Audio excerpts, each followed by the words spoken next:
I remember the sound, the hollow ping of the email that ended 5 years of my life. Effective immediately, it said.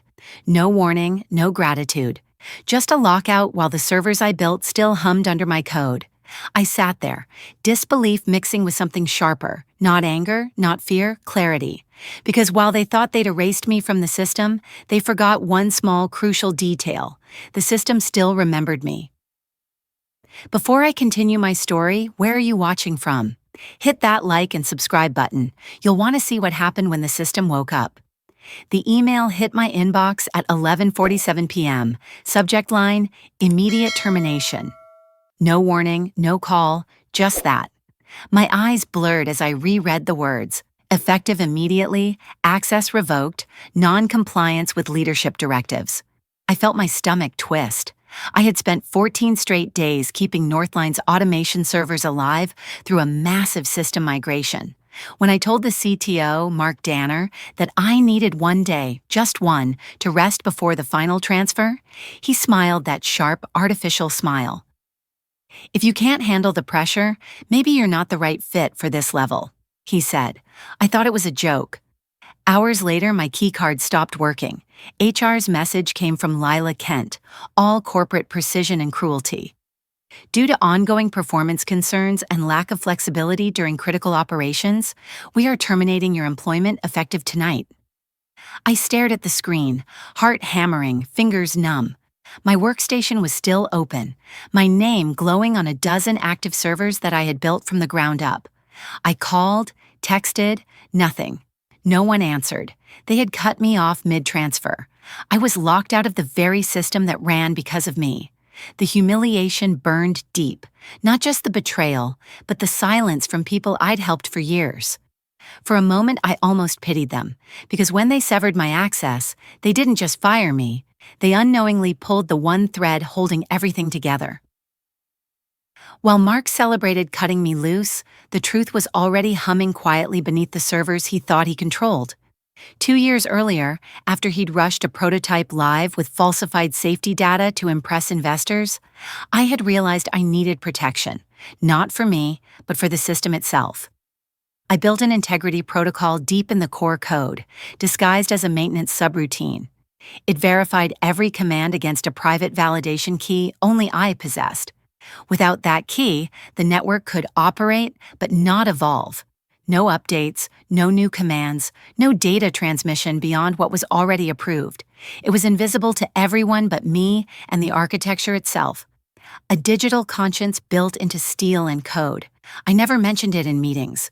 When Mark boasted about efficiency gains, I stayed quiet. When he took credit for the platform's stability, I smiled and let him. The truth was, every flawless report he bragged about existed because my safeguard made sure the numbers couldn't lie. He didn't want oversight, he wanted obedience, so I gave him both, or at least the illusion of it. The night before I was fired, I saw a string of unauthorized commands running under his credentials, attempts to override validation flags. He'd been trying to bypass my checks to push false performance metrics again. I left the warnings active but silent. The system didn't reject the commands. It simply queued them, waiting for my key. When they terminated me, that key went dark. Every queued process, every hidden falsification, every automated chain stopped cold, because without validation, the entire network entered preservation mode. No change allowed until verified. They had no idea the stability they depended on came from the very person they erased. Mark wanted control, but control requires understanding and arrogance blinds both. As I sat staring at the blank screen after my access vanished, I knew the next morning would be chaos. It wasn't revenge I wanted. It was truth. The system didn't need me to expose him. It was built to tell the truth by design. All I had to do was nothing. When I couldn't sleep that night, I opened my personal drive, the one they didn't know existed. Years of meticulous records lived there. Command histories, project memos, time-stamped approvals, and entire chat transcripts showing how many times I warned leadership about cutting corners. Each file was labeled, dated, backed up in triplicate. People had mocked me for documenting everything, calling it paranoid version control. But paranoia is just experience spelled differently. I had proof of every manipulated report Mark ever sent to the board. I had the email chain where he ordered me to adjust error tolerances for optics, which I refused. I had the HR response saying, "Please align with leadership's communication strategy." I even had video captures of dashboards right before and after his data overrides. My documentation wasn't revenge, it was survival. I didn't plan to use it until they left me no choice. Around 3 a.m., I messaged Nora Patel from my personal phone. Nora was the company's internal auditor, quiet, sharp, impossible to intimidate. "They cut me off," I texted. "You might want to check system logs for anomalies starting 23-0. Her reply came 2 minutes later. "Already saw the spike. Something's wrong on the production line server. Every file shows pending verification. Did you do this?" I hesitated before answering. "Not intentionally," I wrote, "but it's working as designed." She sent a single word back. "Good." By sunrise, my private mailbox overflowed with automated alerts from independent monitoring tools tied to my signature. The network had entered integrity lockdown. Every unsanctioned process froze. Every batch queue stopped, running. Meanwhile, Mark was flooding staff chats with panic messages, demanding someone find the root cause. His tone shifted from arrogance to fear within hours. And in that panic, he made his first fatal mistake. He authorized emergency overrides using his own credentials, leaving a perfect traceable trail of falsified commands. Nora began quietly collecting those logs from her end. "If they come for me," she messaged later that morning, "this archive goes straight to the board." We both knew what that meant. Together, we had assembled an evidence chain so airtight no spin could distort it. HR could call me insubordinate. Mark could claim technical failure. But metadata doesn't lie. Every timestamp, every authorization code, every audit hash told one story. They sabotaged themselves. The difference was, this time, the system kept the receipts. I didn't need to leak anything or crash servers. I just needed patience. Because once the internal audit cycle hit Monday morning, the automated compliance report, the one that ran quarterly under Nora's supervision, would flag every discrepancy tied to Mark's ID. And since those processes depended on my validation key, the system would expose him in its own quiet, merciless way. All I had to do was let it. By the time dawn rolled over the city, the first signs of the lockdown began showing. NorthLine's assembly floors depended on synchronized robotic units, hundreds of machines guided by my data validation protocol. When my access key went dark, the network didn't crash. It just stopped trusting anyone. It froze every pending operation mid-execution, waiting for confirmation that would never come. At 6:12 a.m., the night shift supervisor reported, "Line 7 halted without warning." By 6:40, all production lines were frozen. Every command was stuck on pending verification. Panic spread faster than the outage itself. Mark Danner stormed into the operations center, his voice cutting through the confusion like static. "Reboot everything," he barked. Engineers obeyed, running diagnostics, power cycles, system resets. Nothing worked. Each reboot triggered the same message on the monitors: validation key required. That line had never appeared before because the system had never lost trust. Now it was screaming it across every dashboard. I wasn't there to see it, but Nora described it later. "He looked like someone trying to reason with a locked vault," she said. "He kept typing commands like the system would suddenly remember who he was." The more he fought, the deeper the system burrowed into protection mode, sealing every pathway under encryption. The data replication servers paused to prevent corruption. Automated dispatch froze shipping schedules. Even HR's internal database failed to update new terminations. They had managed to fire the only person whose name the network actually recognized. The irony would have been delicious if, not for the chaos it caused to the rest of the staff. Innocent people caught in a storm of incompetence. But there was no undoing it now. Their arrogance had activated something built not to punish, but to protect the truth. By mid-morning, Mark was shouting into a video call with the infrastructure vendor, demanding emergency assistance. The vendor's technician told him the only way to restore command flow was to reauthorize the root key, the one registered under my credentials. Mark's face reportedly drained of color. "She's been terminated," he snapped. "There must be another method." The technician's tone stayed professional. "Not unless she shared that key, did she?" Silence. He hadn't expected that question, because even if I had shared it, which I never did, it was encrypted using my biometric signature. They could fire me, revoke my badge, delete my credentials, but they couldn't replace my fingerprint. The board was notified within the hour. Millions of dollars in client shipments were delayed. The press started calling, suspecting a ransomware attack. Mark tried to contain it, telling executives the issue was a synchronization glitch. Nora forwarded me that memo with a note. "He's rewriting history again." I didn't respond. I just watched the cascade from a distance, each minute stretching longer as the company strangled itself in real time. The system wasn't my weapon. It was my witness. I didn't need to do anything. The truth was unfolding exactly as written in the code. And somewhere inside that chaos, buried under his own panic, Mark still hadn't realized that the more he forced control, the tighter the lock would become. By Monday morning, NorthLine Robotics looked less like a company and more like a live wire emergency.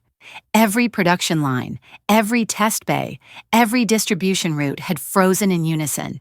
Trucks idled outside the loading docks, while contractors paced the parking lot, waiting for digital manifests that never generated. The loss counter on the operations dashboard rose like a thermometer in hell. The boardroom lights stayed on all night as executives argued over blame. Mark Danner, once smug and untouchable, looked like he hadn't slept in days. His pressed suits now hung loose, sleeves rolled to the elbow, coffee stains blooming on the cuffs. He was still insisting to the board that the outage had no connection to recent staffing decisions, but the audit trail was already betraying him. Nora had pulled the weekend logs and handed them directly to the interim compliance chair. They showed everything: the unauthorized data push, the forced overrides, the timestamps matching exactly with my termination. Each line of code told the same story. The system stopped trusting leadership the moment they stopped trusting me. It wasn't sabotage, it was self-defense. HR tried to contain the rumor mill, sending company-wide messages reminding employees to refrain from speculation. It only made things worse. Engineers whispered in break rooms, wondering if I'd planted malware or taken revenge. They couldn't decide whether to fear me or admire me. Meanwhile, clients were threatening lawsuits over missed deliveries. NorthLine's largest contract, a multi-million-dollar partnership with an aerospace supplier, demanded a full technical audit before any future payments. That was the board's breaking point. They called in an external forensic team. Within 24 hours, the investigation confirmed what Nora already knew. No malware, no external breach. The problem originated inside. The report concluded all halted processes correspond to an unverified command sequence under CTO authorization, blocked by embedded data integrity validation. Translation: the system caught Mark lying. When the news reached him, he threw his tablet across the conference room. Security was called twice that day, once for a shouting match between Mark and Lila from HR, and once when Mark tried to storm into the server room demanding physical access. The guard stopped him at the door. Only authorized technicians could enter, and since my credentials were revoked, no one qualified. He was locked out both digitally and physically. Lila, pale and trembling, tried to save herself by forwarding Mark's earlier instructions. Emails proving he'd ordered the data falsifications that triggered the lock. "He told me it was temporary," she pleaded in a recorded meeting. "He said he'd handle it." The board's patience snapped. By Tuesday evening, an internal memo announced an emergency leadership review. The press had already sniffed out the story. NorthLine Robotics suffers total shutdown amid alleged data scandal. I read the headline over morning coffee, feeling equal parts disbelief and inevitability. This was the cost of arrogance, not just their downfall, but the panic that rippled through hundreds of workers who deserved better. Nora messaged me again that afternoon. Board wants an explanation from you. They think you built a failsafe. I replied simply, I built accountability. She sent back a single line, they're ready to listen. As the days passed, the company's losses mounted past $10 million. Shareholders demanded action. The once glittering image of NorthLine, innovation, automation, efficiency, now looked like a monument to negligence. I didn't gloat. Watching the collapse felt less like victory and more like justice finally catching up. Mark had always bragged that the system was unbreakable. He never understood that what makes something strong isn't its speed or complexity, but its integrity. And integrity, once violated, doesn't crash. It quietly shuts everything down until the truth is restored. By the end of the week, the board suspended both Mark and Lila pending investigation. Internal communications leaked that an ICE independent consultant had been requested to help restore the network. I knew exactly who that meant. The irony almost made me laugh. They had fired me to remove a liability. Now the only way to save the company was to bring that liability back. When the board's formal invitation arrived, it was phrased like an olive branch but read like a summons. We would appreciate your insight regarding recent system irregularities. That was corporate code for please fix the disaster we created. I walked back into NorthLine's headquarters 3 days after they had erased my access. The air felt different, quieter, heavier, as if even the machines were holding their breath. Faces that once avoided eye contact now watched me like a returning ghost. Nora met me in the lobby with a small, knowing smile. They're nervous, she whispered. Good, I said, and we entered the boardroom together. Mark was there, jaw tight, posture defensive, dark circles under his eyes. Lila sat 2 seats away, clutching a notepad she wasn't writing on. The interim CEO introduced me formally, his tone measured but deferential. Ms. Moore, we understand you developed the System Integrity Framework. We'd like your perspective on what caused this event. I looked straight at Mark. It wasn't an event. It was a reaction. The system responded exactly as it was programmed to. I connected my personal laptop to the display and pulled up the logs Nora and I had verified. Every entry glowed in chronological order. His commands, his overrides, the validation failures, the moment my access was revoked. You see this? I said, pointing to the screen. That's where the network requested authentication, and this is where it stopped trusting your leadership. The silence was absolute. Mark tried to speak, but the board chair cut him off. Mr. Danner, these logs clearly indicate unauthorized actions under your account. His voice carried no anger, just resignation. Lila shifted in her chair, muttering, I was following directives. I turned to her. So is the system. The difference is, it knows how to follow protocol. Nora handed over a flash drive with the full audit trail. The chair thanked her and dismissed Mark and Lila from the room. They protested, but the guards were already at the door. When the door closed, I exhaled for the first time in hours. The interim CEO leaned forward. Can it be restored? Easily, I said. The system just needs confirmation that it's under ethical authority again. He nodded slowly. And you're willing to assist? Under one condition, I replied. You acknowledge my intellectual ownership of the integrity framework and release full rights to my name. He hesitated, then agreed. Done. Nora recorded the statement for the record. I reactivated the validation sequence from my key, and within minutes, the screens came alive again. The production lines rebooted. The backlog began processing, and the red error banners turned to green. Relief spread across the room like oxygen after suffocation. The chair stood and extended his hand. Ms. Moore, on behalf of the board, thank you for saving this company from itself. I shook it, calm and steady. Outside the glass wall, I could see Mark and Lila being escorted toward the elevators, faces pale, futures collapsing.